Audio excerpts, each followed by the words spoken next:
Imagem tá dando para ver duas pessoas. Vamos anotar aqui. Então, ó, vocês dois estão no primeiro quadro, faz a primeira pergunta. Depois entra outros dois, faz a segunda pergunta. E aí todo mundo aparece no vídeo e vira um bate-papo. Pode ser? Esse formato? Peraí, então deixa eu pensar na pergunta. We're both gonna do the questions. Sorry? We're both gonna ask the question. Okay, sure. And then we're gonna change, and then two more questions. Okay, sure. Yeah, whatever. Just, you already have your question? Yeah, I got one here. Huh? I've got one here. What's your question? How was Polis being used in Taiwan, and what are the next steps in developing and using this app?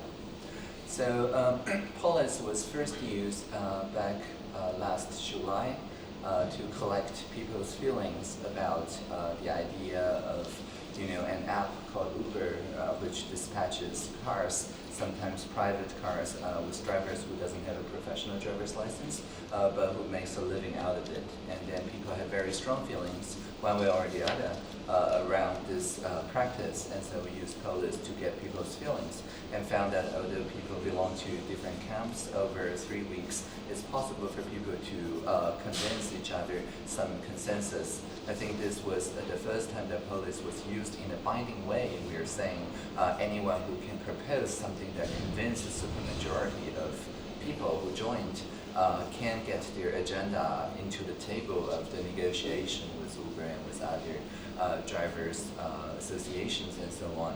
And I think this is also the first time where anywhere really deployed anything like Polis in a way that says, okay, so we take people's consensus and then we're going to broadcast it back to the people. The people were, distributed those, taxi channels, drivers channels, passengers channels, and so on. So a vast amount of stakeholders, and then we say we're going to live stream the debate that we're going to have with all the stakeholders in front of everybody who participated or who didn't participate. We're just going to do a live stream of it, so everybody is held accountable by the words they say in reply to the consensus that managed to convince a supermajority of people. And then we did that. It was pretty successful, and then we moved on to Airbnb. The Airbnb one is interesting because just a few days before the commenting closes, Airbnb sent an email to every single member of Airbnb in Taiwan, and that says go to Polis and support Airbnb. But very interestingly, we found that only maybe 1/3 of people who are mobilized this way actually takes Airbnb's position.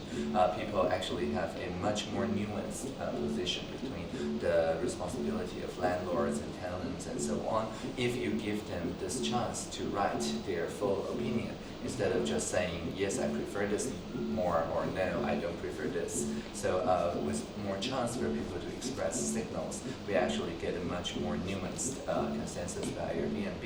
And because it was Airbnb who mobilized those members in the first place, they wouldn't want to alienate their members, so they have to agree to it all. And that was the second time. And then we also used it the third time about internet online liquor sales, whether to sell alcoholic drinks over the internet. That was the 3 times that we used Polis so far. In the future, I think we're going to use Polis first, not just in governmental officials.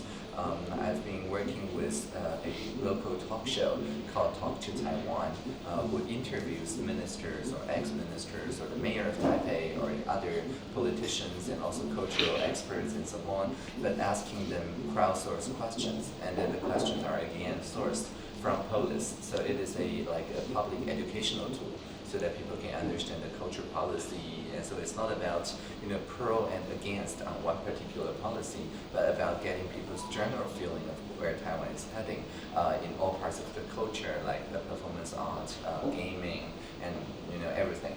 And like this week, I think it was about dancing, performing arts, and so on. So I think this is spreading not just on the public sector, but also on the civil society and even the artistic channels.